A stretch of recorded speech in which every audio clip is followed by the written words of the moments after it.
Bueno, vamos a empezar el tema 5, correspondiente a la especialidad de investigación clínica, que tiene que ver con la elaboración del póster científico.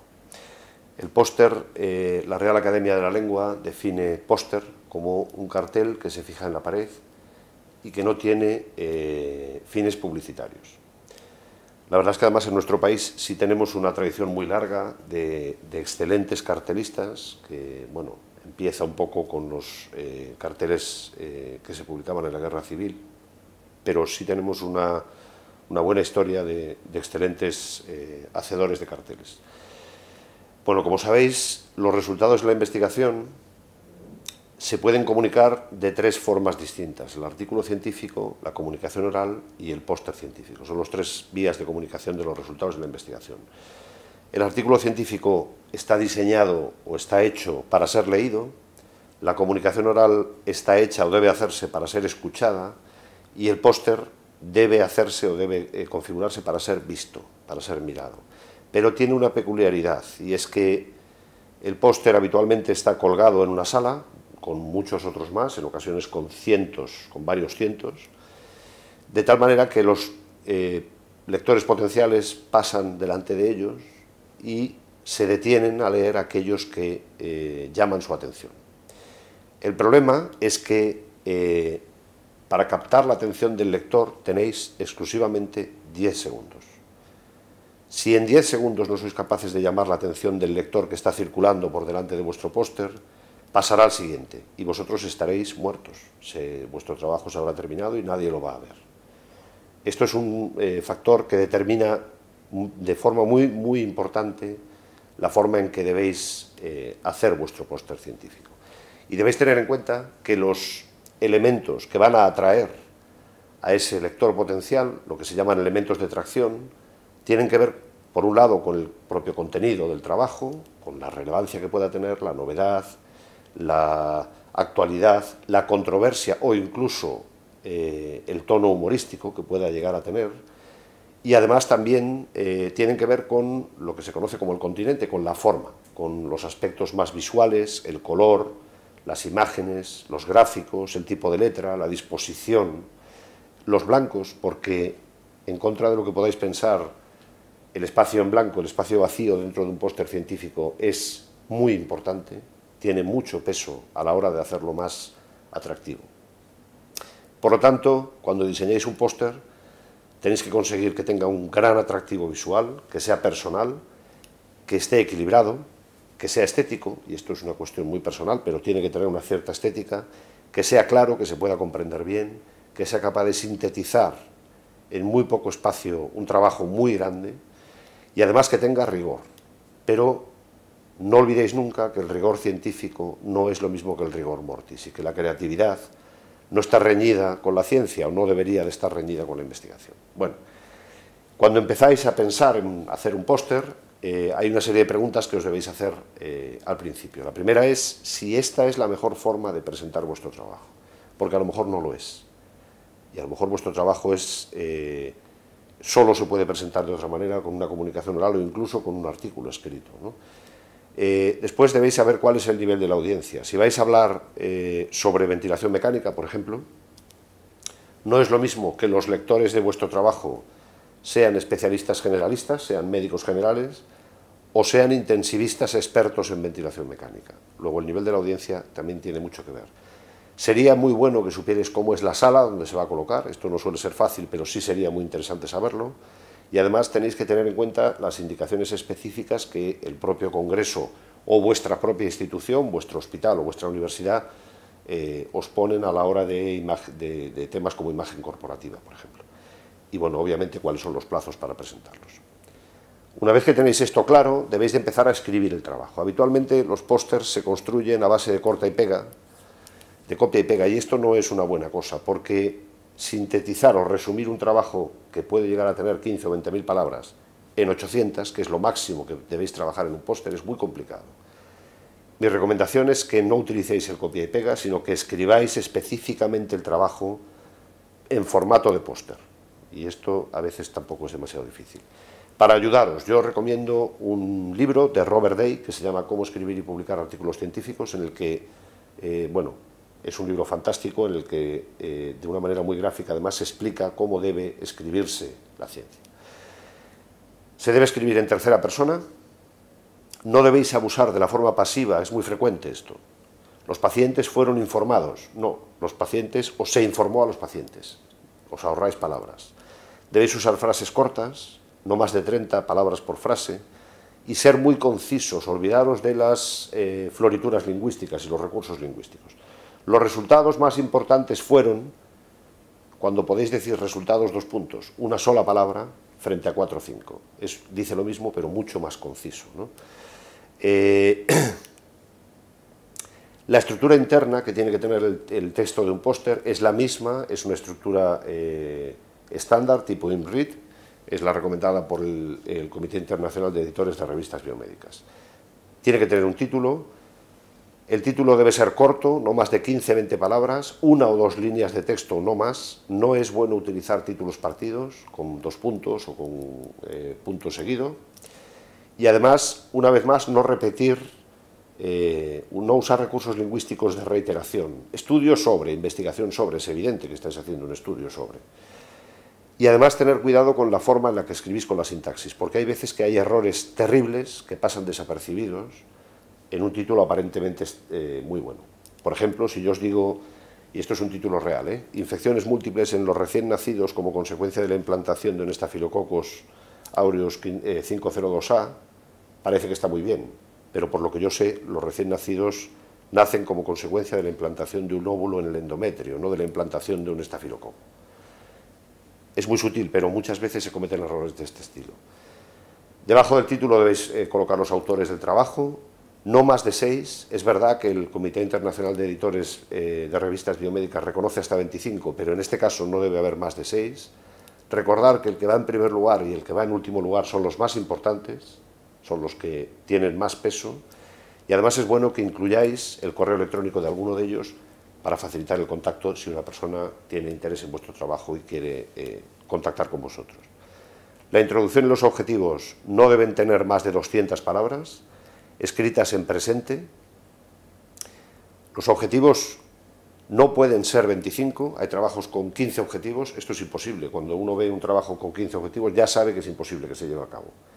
Objetivos tienen que ser conseguibles, 2, 3 como mucho. Y además, cuando escribáis la introducción, si veis que no cabe, no reduzcáis el tamaño de la letra, quitar texto, acortarlo, no empequeñezcáis la letra, ¿vale? Y recordar que de lo que se trata es de que digáis cuál es el problema, qué se sabe sobre el problema, qué han hecho otros en relación con ese problema y, sobre todo, por qué vuestro trabajo es tan importante, ¿vale? Eso es, digamos, el contenido mínimo que debería de tener una buena introducción. La metodología, 200 palabras también, escrita en pasado, en este caso, porque es algo que habéis hecho, y en la medida de lo posible utilizar ayudas en forma de diagramas de flujo o de esquemas, lo que sea, para ahorrar texto, para ahorrar espacio. El espacio es muy caro en un póster. Los resultados, también 200 palabras, también escritos en pasado, y todo lo que podáis debéis demostrarlo en forma gráfica. Un gráfico es mejor que una tabla y una tabla es mejor que un texto. Siempre que podáis, en forma gráfica. Y recordar que los gráficos y las tablas que insertáis en un póster deben de ser autónomos, es decir, tienen que tener un título y una leyenda que permita entenderlos sin necesidad de leer el texto completo del trabajo. Las conclusiones, también 200 palabras, en presente, y las referencias bibliográficas, aunque son optativas, no es obligatorio, pero sí se recomienda poner las más relevantes. Evidentemente no todas, las del trabajo, porque no caben, pero 4, 5 referencias, las más importantes para vuestro trabajo.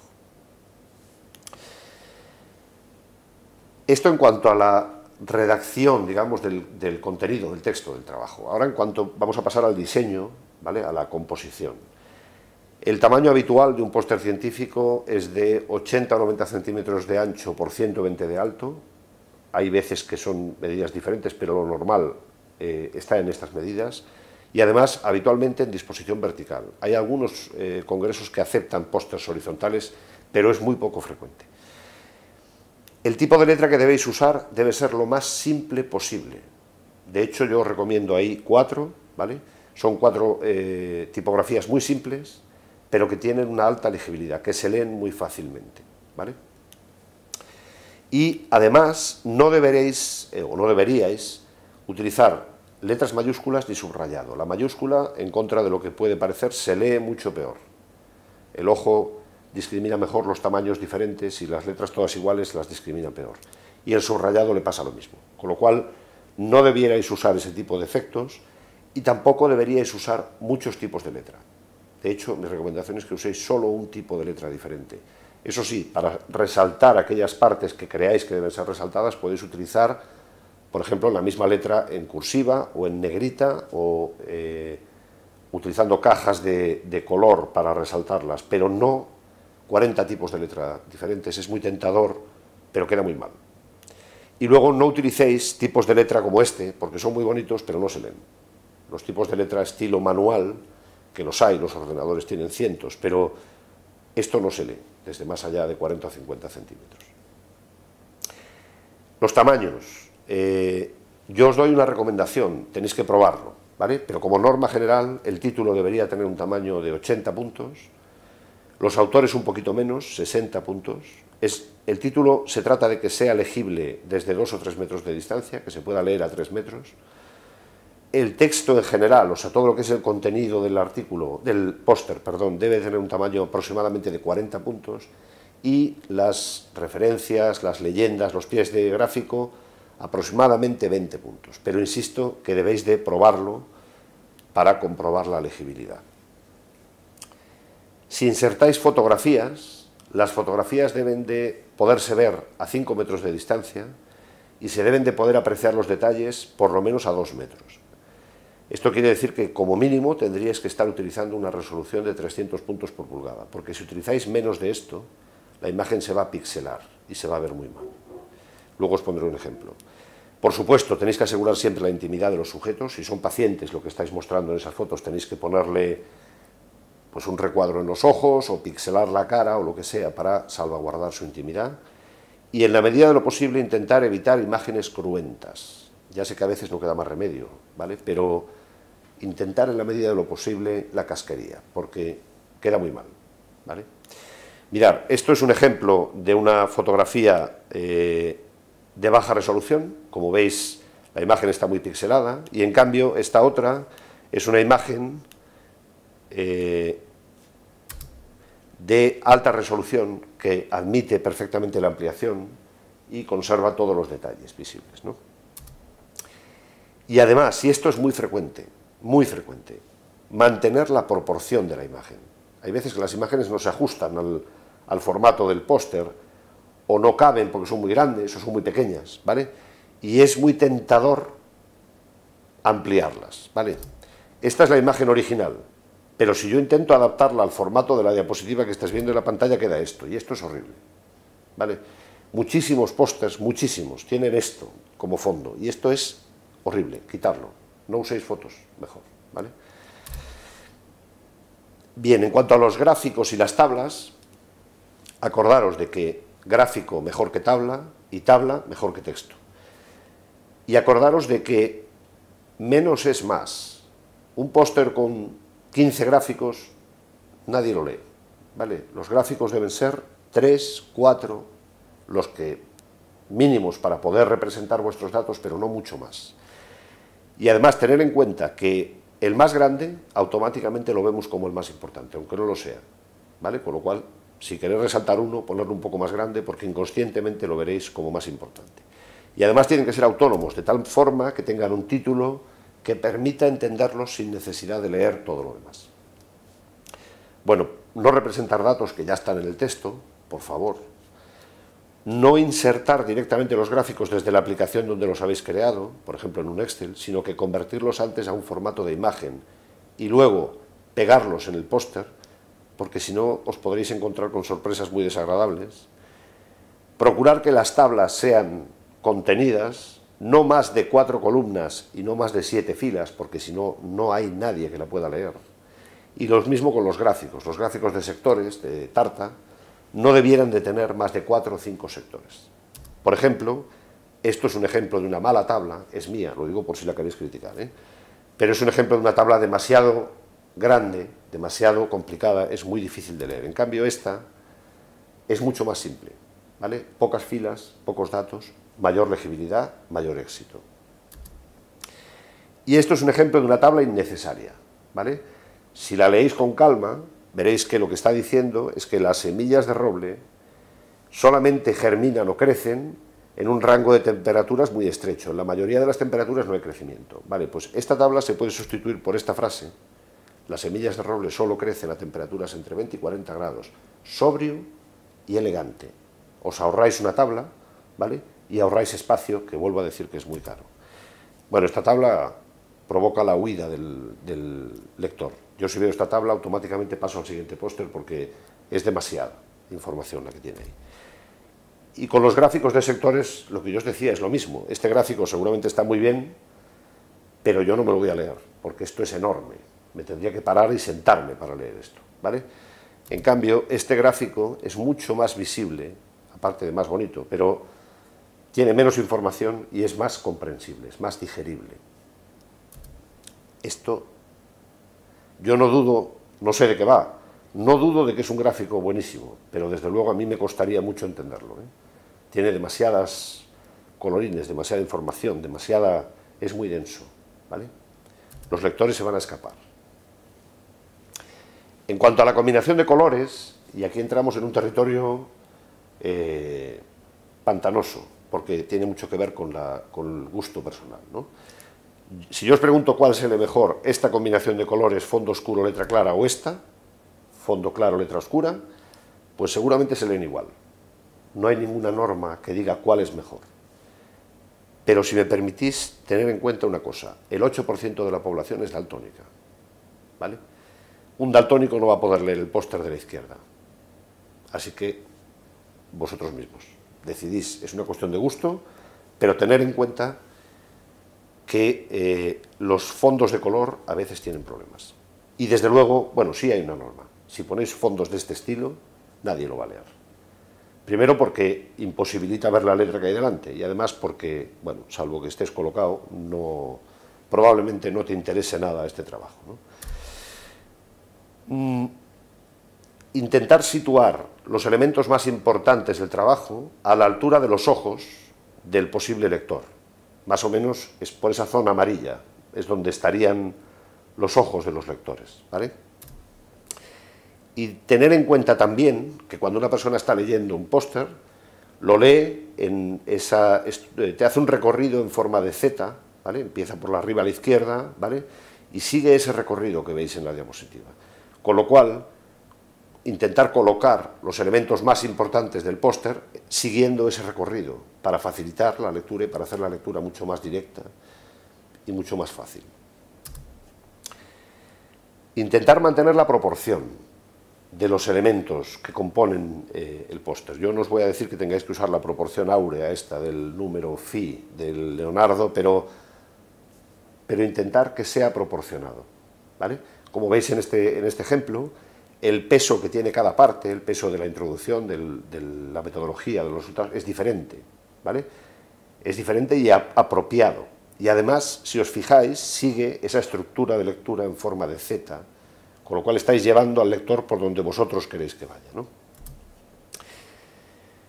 Y para terminar la exposición teórica, voy a tomar prestados dos ejemplos de Gemma Revuelta, que es bueno, una profesora de un posgrado de la Universidad Pompeu Fabra, para que veáis lo que es un mal póster y un buen póster. Bien, esto que veis en pantalla podría ser un mal ejemplo de un póster. Bueno, por ejemplo, hay una zona, tiene un fondo extraño, nadie sabe lo que es un fondo que está absolutamente pixelado y que no se entiende lo que es, pero que hay zonas en las que ese fondo impide leer el texto. Hay una zona en el centro hacia la derecha con un texto de color blanco que es ilegible por completo, no se puede ver, ¿vale? El título no destaca sobre ese fondo, es muy difícil de leer, ¿vale?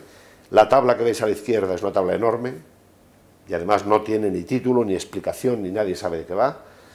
Y los gráficos que hay a su derecha son gráficos cuyos números están fuera del área del gráfico. Es un gráfico que seguramente está, como yo os dije, importado directamente del programa que lo crea, que a veces tiene estas cosas, que te lo desconfigura y te salen estas cosas, ¿no? O sea que, en general, esto podría entenderse como un ejemplo de mal póster.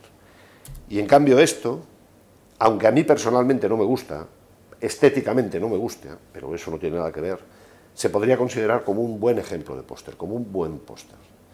Las secciones están claramente diferenciadas, claramente marcadas cada una de ellas. Los gráficos son gráficos sobrios, ¿vale? Son gráficos muy concisos, ¿vale? El título se ve perfectamente, destaca claramente sobre el fondo, aunque os digo que la combinación de colores a mí personalmente no me gusta, pero eso no tiene nada que ver. La tabla que adjuntan abajo a la izquierda es una tabla comestible, ¿vale? Es suficientemente pequeña como para poderse ver. Yo le hubiera quitado las líneas de división de las celdas, porque así se ve mejor, pero bueno, en general es una tabla que está, un póster que podríamos considerar como un buen ejemplo de trabajo. Bien. Y bueno, por mi parte espero que no os hayáis quedado así, como se ha quedado mi gato, y espero que en los seminarios podamos trabajar un poco más sobre lo que es la crítica o el análisis de trabajos reales y de pósters reales. Muchas gracias.